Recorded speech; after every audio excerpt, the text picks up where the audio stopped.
नमस्कार। अब तक इस देश में यही तय नहीं हो पाता था कि मैनिफेस्टो जैसी कोई चीज होती भी है क्या? चुनाव में किए गए वादों की कोई अहमियत होती भी है क्या? या अब तो चुनाव जीतने के लिए आप कोई भी वादा कर लें, कोई भी जुमला बोल लें, वोट उन मुद्दों पर पड़ता नहीं है और उससे बड़ी बात, कोई आपसे हिसाब नहीं मांगता कि पिछली बार के किए गए वादों को जुमला क्यों बोला? क्या पिछली बार के वादे गारंटी नहीं थे क्या? अब तक आपने जिन मुद्दों पर जनता का वोट लिया, सरकार में रहने के बाद आपने उनमें से कितने मुद्दों को पूरा किया? आपने जो कहा, वो कहां किया? और जो नहीं कहा, वो सब कर दिया? ये होता है मैनिफेस्टो, घोषणा पत्र। सरकार में बैठे हुए सत्ताधारी दल जब जनता के बीच जाते हैं तो पिछले मैनिफेस्टो से अगले मैनिफेस्टो की तुलना करते हुए बताते हैं कि आपने मौका दिया तो देखिए जो जो कहा था पिछले मैनिफेस्टो में वो हमने पूरा कर दिया और अगली बार अगर आप मौका देंगे तो हम एबीसीडी ये सारे काम करेंगे और वो काम जनता की समस्या पर होते हैं, जनता के मुद्दों पर होते हैं। और जो विपक्ष में बैठे हुए दल होते हैं वो अब अपना घोषणा पत्र बनाते हैं तो वो जनता को ये बताते हैं कि जिसे आपने सरकार में बैठने का मौका दिया उसने 2014 में जो कहा था या 2019 में जो कहा था उसको 24 तक पूरा नहीं किया और जो नहीं कहा था वो सब किया, इसलिए अब उनको सत्ता से हटाइए और हमें वोट दीजिए और अगर आप हमें वोट देंगे तो हम ये काम आपकी बेहतरी के लिए करेंगे। पिछले कई दशकों से इस देश में अब मैनिफेस्टो पर बहस बातचीत खत्म होती जा रही है और ये किसी भी लोकतंत्र को कमजोर करने का सबसे बड़ा तरीका है। किसी एक नेता को इतना बड़ा बना दो कि उसकी दाढ़ी, मूछ, चमक, चेहरा और कपड़े पर देखकर लोग वोट डालने लगे।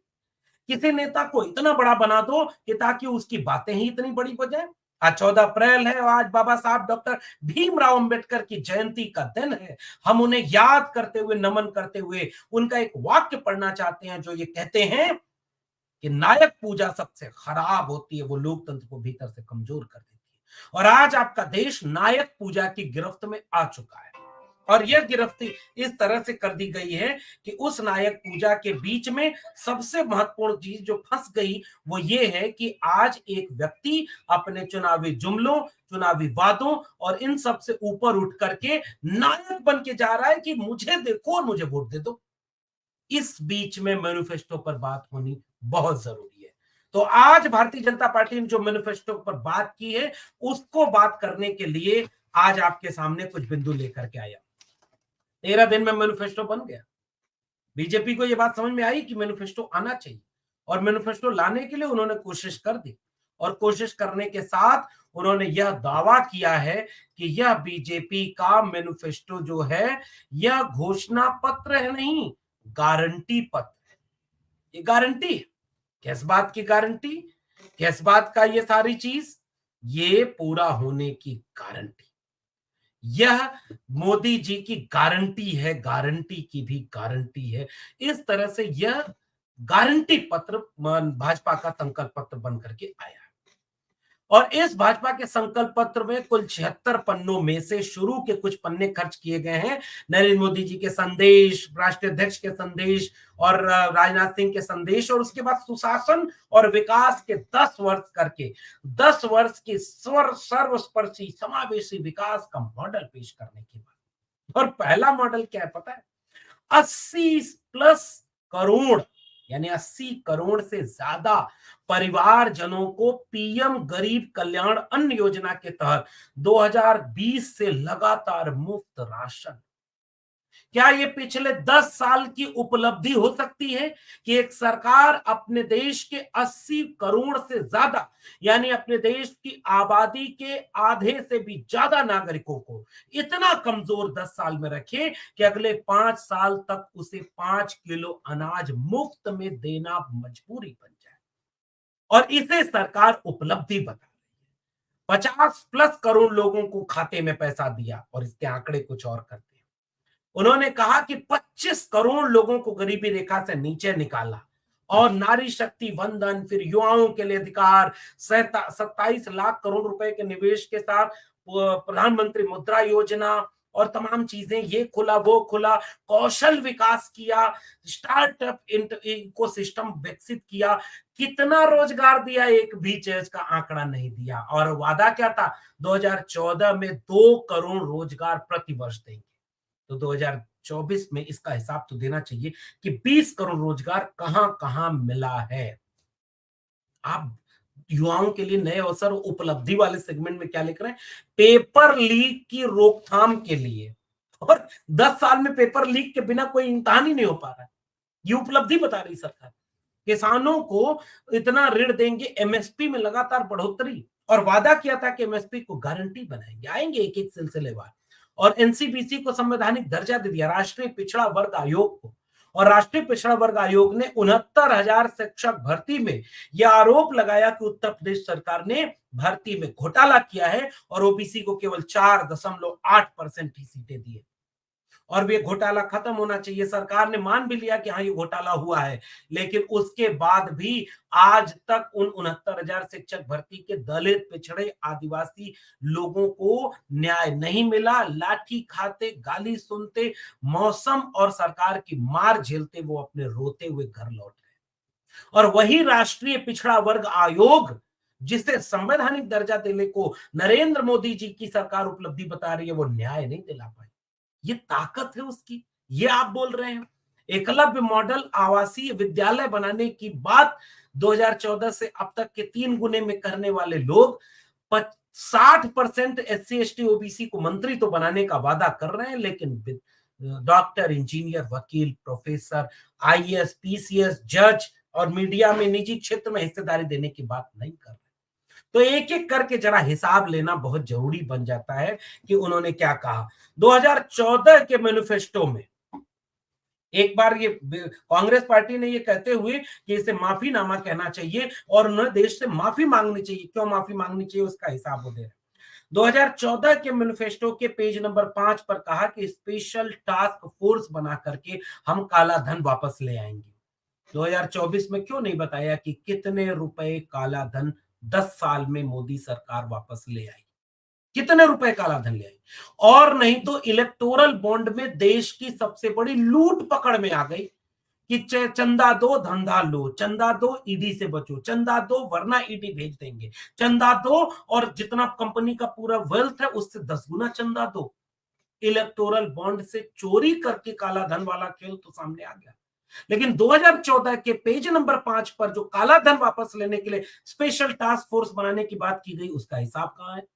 पेज नंबर 6 पर गिरती करेंसी को सुधारने के लिए वादा किया गया था, और तब करेंसी एक एक डॉलर में 70-75 रुपए रही होगी, आज तो 80-85 रुपए है। तो क्या ही हुआ इस वादे का। पेज नंबर 8 पर 2014 के मैनिफेस्टो में बीजेपी ने कहा था कि नॉर्थ ईस्ट के लिए विशेष प्रावधान करेंगे, और आज मणिपुर शब्द का नाम इस मैनिफेस्टो में कहीं नहीं है, चीन का नाम कहीं नहीं है। तो विदेशी ताकतों से आंख लाल करके दिखाने की बात करने वाले बीजेपी के नेता सोनम वांगचुक के 4,000 वर्ग किलोमीटर चीन ने कब्जा कर लिया, इसका जवाब नहीं दे रहे, इस पर कोई टिप्पणी नहीं कर रहे, चीन को लाल आंख नहीं दिखा रहे।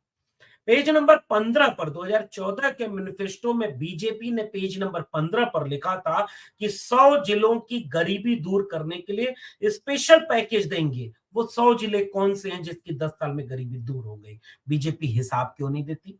पेज नंबर 18 पर उसने कहा था कि 2014 में बीजेपी ने पेज नंबर 18 पर अपने मैनिफेस्टो में कहा था कि 100 स्मार्ट सिटी बनाएंगे। पेज नंबर 18, 19, 20, 100 स्मार्ट सिटी बनाएंगे, 100 स्मार्ट गांव बनाएंगे, बुलेट ट्रेन चलाएंगे 2000। और उसके बाद 2019 के अपने मैनिफेस्टो में किसान क्रेडिट कार्ड में उन्होंने कहा था कि हम किसानों की आय दोगुनी करेंगे, और 12% किसानों के क्रेडिट कार्ड पर टैक्स जो लग रहा है वो 12% बढ़ गया।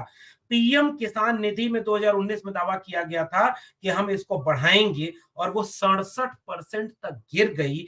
लाभार्थी समूहों की संख्या 2019 से 2024 में 12 करोड़ से घट करके 4 करोड़ पर आ गई। इसका हिसाब इस संकल्प पत्र और गारंटी वाले पत्र में किसानों को क्यों नहीं दिया गया। 2019 में शिक्षा और रोजगार की बात कही गई थी, किसानों के कर्ज माफी 2022 तक आय दुगनी करने की बात बीजेपी ने अपने मैनिफेस्टो और चुनावी भाषणों में किया। आंकड़े बताते हैं कि 2013 में 47,000 रुपया प्रति किसान का कर्ज था, जो 2024 में 74,000 रुपया प्रति किसान का कर्ज हो गया। यानी किसानों की आय दुगनी करनी थी, लेकिन किसानों का कर्ज दुगना हो गया। आगे ये कहा गया कि आप कह रहे हैं 25 करोड़ किसानों, 25 करोड़ लोगों को गरीबी रेखा से ऊपर कर लिया। जरा ये हिसाब दे बीजेपी कि नीति आयोग की जिस रिपोर्ट का हवाला दे रही है, उस रिपोर्ट का हवाला ये कह रहा है कि 20% आबादी 46 रुपए प्रतिदिन पर गुजारा करने को मजबूर है। तो 25 करोड़ का जो आंकड़ा आया है वो कहां से आया और कौन सी सरकारी संस्था ने उसको निभाया है? आज 30 इन सारी एमएसपी को कानूनी गारंटी देने की बात जो कहनी थी, उसका कुछ नहीं हुआ। अब जरा इसका हिसाब देख लिया जाए। कुछ तुलना बहुत जरूरी है। मैं आपके सामने 3 मैनिफेस्टो की बात करना चाहता हूं। सबसे पहला मैनिफेस्टो समाजवादी पार्टी का, जिसका संकल्प उन्होंने नाम दिया है जनता का मांग पत्र, हमारा अधिकार। जो जिसके लिए वो कहते हैं कि संविधान बचेगा तो हमारा अधिकार बचेगा, लोकतंत्र बचेगा तो हमारा अधिकार बचेगा। आरजेडी का संकल्प पत्र जो आया है, 25 वचन, 24 वचन की बात की गई है, जो संकल्प लेते हैं कि हम ये वचन निभाएंगे। और कांग्रेस पार्टी का घोषणा पत्र, जिसको न्याय पत्र नाम दिया है। कांग्रेस पार्टी कह रही है कि 30 लाख नौजवानों को हम रोजगार देंगे सरकार बनते ही। आरजेडी कर रही है 1 करोड़ नौजवानों को रोजगार देंगे। 30 लाख तो सरकारी नौकरी के वे पद हैं जो खाली पड़े, तुरंत भरेंगे, और 70 लाख इन स्कीमों में नए पद क्रिएट करेंगे और उनको रोजगार देंगे। समाजवादी पार्टी करिए जितने भी वैकेंट पोस्ट खाली पड़ी हैं तत्काल भरेंगे, यानी 30 लाख सरकारी नौकरी देंगे। बीजेपी अपने मैनिफेस्टो में करिए कि हम भी खाली पड़े पदों को भरेंगे। रे भाई, 10 साल तुम्हारी सरकार थी। कांग्रेस बोले भरेंगे तो समझ में आता है क्योंकि वो विपक्ष में है। समाजवादी पार्टी बोले कि आएंगे सरकार में तो भरेंगे, आरजेडी बोले तो ये विपक्ष में है। आप तो सरकार में थे, आप क्यों कह रहे हो कि आएंगे हम तो पद भरेंगे? और रोजगार पर युवाओं के एक शब्द भी नहीं लिखा गया ढंग से। इंटरप्रेन्योरशिप से रोजगार मिलता है, कौशल विकास करने से रोजगार मिलता है। आपने रोजगार कितना दिया? आज सरकारी आंकड़े ये कहते हैं कि देश के 85% नौजवान बेरोजगार हैं और रोजगार पर कोई ठोस स्कीम मोदी के गारंटी पत्र में नहीं है। इससे क्या वोट मिलेगा? इससे क्या 400 पार कोई करेगा? और अगर बिना रोजगार की कोई ठोस स्कीम या ठोस हिसाब दिए कोई 400 पार करना चाह रहा है, तो बधाई हो इस देश के नागरिकों को। कांग्रेस, समाजवादी पार्टी और आरजेडी तीनों ने कहा कि जाति जनगणना कराकर एससी, एसटी, ओबीसी को उनका हक दिलाएंगे, निजी क्षेत्र में आरक्षण दिलाएंगे, न्याय दिलाएंगे, हिस्सेदारी दिलाएंगे, एससी, एसटी, ओबीसी के खाली पड़े पदों को, बैकलॉग को भरेंगे। ये आरजेडी भी कर रही है, समाजवादी पार्टी भी कर रही है, कांग्रेस पार्टी भी कर रही है। और बीजेपी कर रही है 60% एमपी, एमएलए, मुख्यमंत्री एससी, एसटी, ओबीसी दिए। क्या आपको पता है बीजेपी के मैनिफेस्टो में 2 जगह पेज नंबर 5 और पेज नंबर 6 पर आरक्षण शब्द आया है। एक जगह ईडब्ल्यूएस आरक्षण का जिक्र करते हुए आया है, दूसरी जगह नारी शक्ति बंधन अधिनियम का जिक्र करते हुए आया। और देश में आरक्षण को खत्म करने वाली बीजेपी एससी, एसटी, ओबीसी को न तो जाति जनगणना दे रही है, न तो सरकारी नौकरी में हिस्सेदारी दे रही है। प्राइवेट सेक्टर में हिस्सेदारी की तो बात ही छोड़ दीजिए, क्योंकि उसे पूरा देश प्राइवेट हाथों में बेचना है, शिक्षा प्राइवेट हाथों में बेचना है। बीजेपी अपने मैनिफेस्टो में कह रही है कि स्वयं ऐप के जरिए हम शिक्षा को ऑनलाइन करेंगे, और ऑनलाइन करेंगे तो 50% शिक्षा ऑनलाइन मोड में चलेगी। वैकेंसी खत्म से एजुकेशन की, और जो बाकी वैकेंसी बची वो कॉन्ट्रैक्ट और ठेके पर विश्व गुरु बनाने वाले लोग गुरु की नियुक्ति करेंगे। तो जब कॉन्ट्रैक्ट और ठेके पर नियुक्ति होगी तो एससी, एसटी, ओबीसी का रिजर्वेशन खत्म। तो नौकरी प्राइवेट हो गई तो वहां रिजर्वेशन खत्म, एजुकेशन प्राइवेट धीरे धीरे हो रही तो वहां रिजर्वेशन खत्म। रिजर्वेशन लोगे कहां? ये है बीजेपी का गारंटी पत्र। और वहीं समाजवादी पार्टी के गारंटी पत्र में आप पाएंगे कि बैकलॉग भरेंगे, निजी क्षेत्र में हिस्सेदारी देंगे। आरजेडी का आप मैनिफेस्टो देखेंगे तो वो कहेंगे एससी एसटी ओबीसी को हिस्सेदारी देंगे। कांग्रेस की बात करेंगे तो वो कहेंगे, और तीनों पार्टियां करें जाति जनगणना कराकर सबको सबके हिस्से का हक दिलाएंगे। बीजेपी क्या कह रही है? जाति जनगणना की बात ही नहीं कर रही। कांग्रेस, सपा और बस आरजेडी तीनों ने कहा कि एमएसपी को कानूनी गारंटी देंगे और किसानों के सारे कर्जे माफ करेंगे। बीजेपी कानूनी गारंटी की बात ही नहीं कर रही है, एमएसपी को कह रही है कि बढ़ोतरी हो रही है, जबकि आंकड़े बताते हैं कि एमएसपी गिर रही है। एमएसएमई के सेक्टर गिर रहे हैं, विदेशी निवेश के सेक्टर गिर रहे हैं, और बीजेपी कह रही है कि हम इसे जारी रखेंगे। यानी बीजेपी क्या चाहती है कि ऐसे ही अर्थव्यवस्था में गिरावट जारी रहे? क्या ऐसी चीजें गिरती रहे? क्या बीजेपी इस तरह की चीजों को लेकर के कोई ठोस रणनीति बनाने का दावा कर रही है? नहीं कर रही। इसका मतलब ये कि बीजेपी का गारंटी पत्र न तो किसानों को कोई वादों की गारंटी दे रहा है, न तो नौजवानों को कोई वादों की गारंटी दे रहा है, न तो जो है इस देश के गरीब कमजोर मजलूम को कोई ठोस गारंटी दे रहा है। कुछ एक चीजें आंकड़ों के लिहाज से उन्होंने गिनाने की पूरी कोशिश की है। उन्होंने आर्थिक रूप से कमजोर लोगों से लेकर के तमाम बड़े-बड़े वादे किए हैं। खूब ढेर सारी तस्वीरें उनके हर पेज पर हैं। लेकिन वह संविधान को बदलने वाली बात करने वाली बीजेपी, संवैधानिक मूल्यों और संवैधानिक संस्थाओं को कमजोर करने के अपने काम में लगी हुई बीजेपी गारंटी देती है अपने घोषणा पत्र में। लेकिन ठोस गारंटी एक भी न होने के नाते इसे विपक्ष के नेताओं ने झूठ की गारंटी का पत्र बताया है।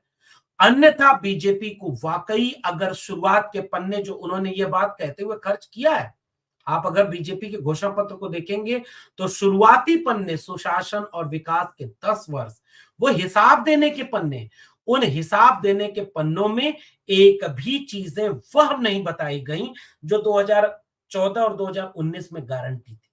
100 स्मार्ट सिटी, 100 स्मार्ट गांव, बुलेट ट्रेन, किसान की आय दुगनी, हर सर के ऊपर छत, 100 जो जो किसान तमाम इस तरह के काम, 15 लाख हर अकाउंट में, 2 करोड़ रोजगार देना। धीरे धीरे वो रोजगार का सवाल ही मुद्दे से खत्म हुआ। पहले 2014 में बोला कि 2 करोड़ रोजगार देंगे, 19 में आकर के वो 2 करोड़ की संख्या पहले गायब की, कहा कि ऐसे ही रोजगार देंगे, और 2024 में आकर के रोजगार का कोई ठोस प्लान ही बीजेपी के पास नहीं। जिस देश की सबसे बड़ी समस्या बेरोजगारी हो, उसमें रोजगार का कोई ठोस प्लान नहीं। स्किल डेवलपमेंट करेंगे, इंफ्रास्ट्रक्चर डेवलपमेंट करेंगे, इससे रोजगार मिलना होता तो 10 साल में 85% इस देश के नौजवान बेरोजगार नहीं होते। किसानों के लिहाज से ये झूठ का पुलिंदा साबित हुआ, नौजवानों के लिहाज से झूठ का पुलिंदा साबित हुआ, एससी एसटी ओबीसी के लिहाज से झूठ का पुलिंदा साबित हुआ। कह रहे हैं कि महिलाओं को हम 33% आरक्षण देंगे, और जिसके लिए डिलिमिटेशन के बाद वो 35 में लागू होगा कि 39 में लागू होगा, आज तक इसका कुछ भी क्लियर नहीं हुआ है। इससे इससे यह नतीजा निकलता है कि बीजेपी का मैनिफेस्टो पूरी तरह से झूठ पर टिका हुआ है। एक दिवा स्वप्न दिखाने की कोशिश की जा रही है, और हर एक नागरिक, जो भी पढ़ा लिखा समझदार नागरिक, उसको कांग्रेस पार्टी का घोषणा पत्र, समाजवादी पार्टी का घोषणा पत्र, राष्ट्रीय जनता दल के घोषणा पत्र को सामने रख के पढ़ना चाहिए। तीनों घोषणा पत्र कहते हैं कि अग्निवीर जैसी योजना को हम बंद करेंगे। बीजेपी अग्निवीर का जिक्र ही नहीं करती। तीनों घोषणा पत्र, समाजवादी पार्टी, आरजेडी और कांग्रेस कहते हैं कि हम प्राइवेट सेक्टर में भी सबकी भागीदारी देंगे, हम किसानों का कर्ज माफ करेंगे, पढ़ाई निःशुल्क, दवाई निःशुल्क। समाजवादी पार्टी का घोषणा पत्र अगर आप देखेंगे तो आप पाएंगे कि निःशुल्क सिंचाई, निःशुल्क पढ़ाई, निःशुल्क दवाई की बात की गई है। और बीजेपी क्या कर रही है? इस तरह का कोई एक बात आई? कांग्रेस पार्टी कह रही है कि विविधता आयोग बनाकर निजी क्षेत्र में आरक्षण की बात करेंगे। समाजवादी पार्टी कह रही निजी क्षेत्र में आरक्षण की भागीदारी सुनिश्चित कराएंगे, जाति जनगणना कराएंगे, पीडीए की बात करेंगे। आरजेडी 25-24 वचनों में देश में सबकी भागीदारी के लिए युवाओं को रोजगार देने की बात करती है। समाजवादी पार्टी आगे महिलाओं की महिला भत्ता, श्रमिक पेंशन योजना, किसानों को 5,000 पेंशन, श्रमिक मजदूरों, असंगठित क्षेत्र के मजदूरों को पेंशन देने की बात कर रहे हैं, और श्रमिक सम्मान निधि देने की बात समाजवादी पार्टी ने श्रमिकों के लिए की है। किसानों को सम्मान निधि देने की बात की, एमएसपी को कानूनी गारंटी बनाने की बात की, महिलाओं को 33% आरक्षण कोटा विद इन कोटा देने की बात की है समाजवादी पार्टी ने। आरजेडी ने बात की है, कांग्रेस ने बात की है, बीजेपी ने क्या बात की? इसलिए बीजेपी का मैनिफेस्टो एक खास किस्म से नाकामयाबियों और नाकारा वादों का एक ऐसा पुलिंदा बना है जो सब जुबान दिखा रहा है कि 2047 तक हम भारत को कैसे बनाएंगे। एक जिम्मेदार नागरिक का फर्ज होता है कि वो जिम्मेदारी के साथ किसी भी पॉलिटिकल पार्टी के पिछले मैनिफेस्टो और आज के मैनिफेस्टो की तुलना करके ये कहे कि अगर 10 साल पहले किए गए वादे आज पूरे नहीं हुए तो आज किए गए वादे कभी पूरे नहीं होंगे। एक जिम्मेदार नागरिक का फर्ज यह है कि पिछली उस समय की पार्टी के साथ विपक्ष की पार्टी के भी मैनिफेस्टो सामने रखकर पढ़े। कौन जनता के मुद्दों पर वोट मांग रहा है, कौन सब्ज-बाग दिखा रहा है। अगर आप ये दोनों नहीं करते तो मैनिफेस्टो की राजनीति इस देश में खत्म हो जाएगी। केवल जुमलों की राजनीति बचेगी, झूठ की राजनीति बचेगी और जिससे आपके बच्चों का भविष्य नहीं बचेगा। आपका क्या मानना है नीचे कमेंट बॉक्स में ज़रूर बताइएगा। फिर मिलेंगे किसी और टिप्पणी के साथ, तब तक के लिए बहुत-बहुत धन्यवाद।